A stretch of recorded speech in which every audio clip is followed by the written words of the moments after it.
So if you are experiencing numbness, pins and needles, a pain or a tingling feeling in your thumb, your index finger, your middle finger and half of your ring finger, you might be struggling with the carpal tunnel syndrome. Hi, my name is Jasper and I'm from Milton and Fornham Chiropractic Clinics, and today I'll be discussing symptoms, common causes, some tests you can do. I'll give you some exercises and some therapy, and I'll give you some supplements which can all help dealing with the symptoms of a carpal tunnel syndrome. Now, as I said, the symptoms are mainly in the hand. A pain can also travel up the arm and even all the way to your neck as well. The pain is often worse at night, especially in the hand. It's aggravated by writing, by typing, by DIY, by some housework, and the hand might feel a bit weak as well. You might struggle to do your buttons of your blouse up, or your shirt.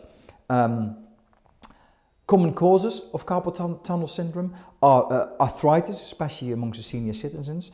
Arthritis might decrease the space of the carpal tunnel and the median nerve might get compressed there. It can be hormonal. We often see this with pregnant women who retain a bit of fluid, and again that decreases the space in the tunnel, can put pressure on the median nerve.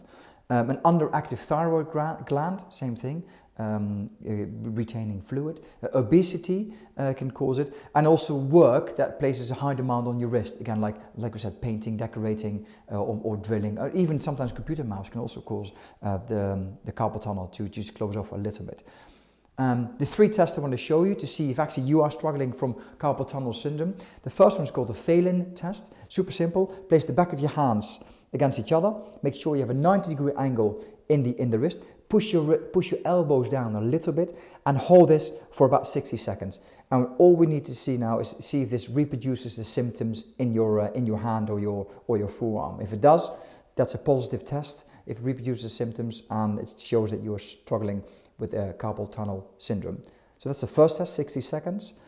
The second test is called the Phelan test, and what you need to do is make a fist, and in the middle of your hand, in the middle of your forearm, you see this tendon come up. So you go about a finger width to the side of it, relax your hand again, finger width aside, and just tap it, and see if that reproduces a tingling feeling in your hands, or the numbness, because you're tapping on that nerve again.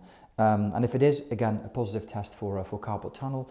And the last test, it's not as specific, but it's called the hand elevation test. What you do is you raise your hands above your head, really push them back, and you hold this for about 2 minutes, and you see if this actually reproduces your symptoms.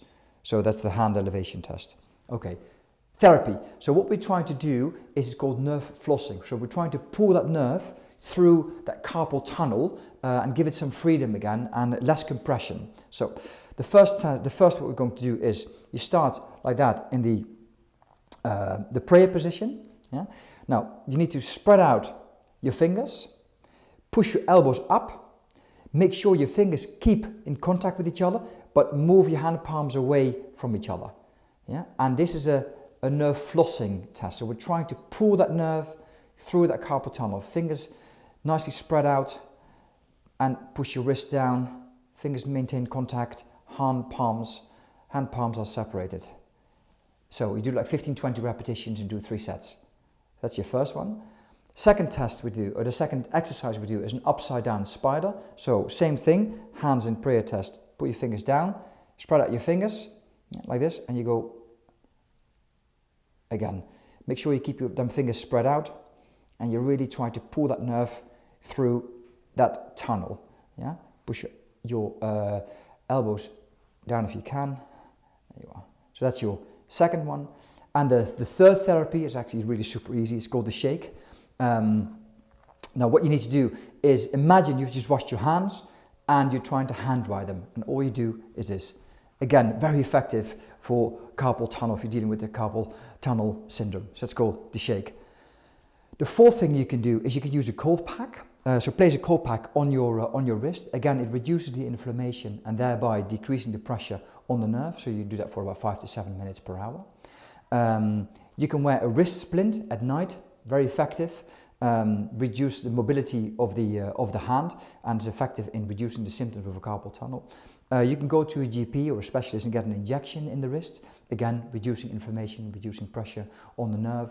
Or you could come to someone like us, where we have some techniques where we mobilize that wrist and again increase the space for that nerve to travel through by just opening up the wrist a little bit as well. So that's something you can do as well. Supplements you can take.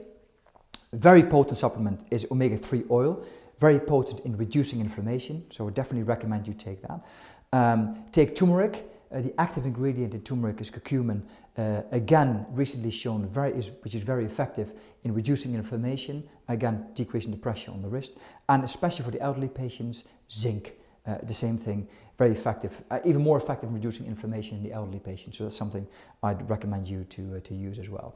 Good. I hope you found a value in this video. If you have, don't forget to subscribe to our channel. Good luck and bye for now. Bye bye.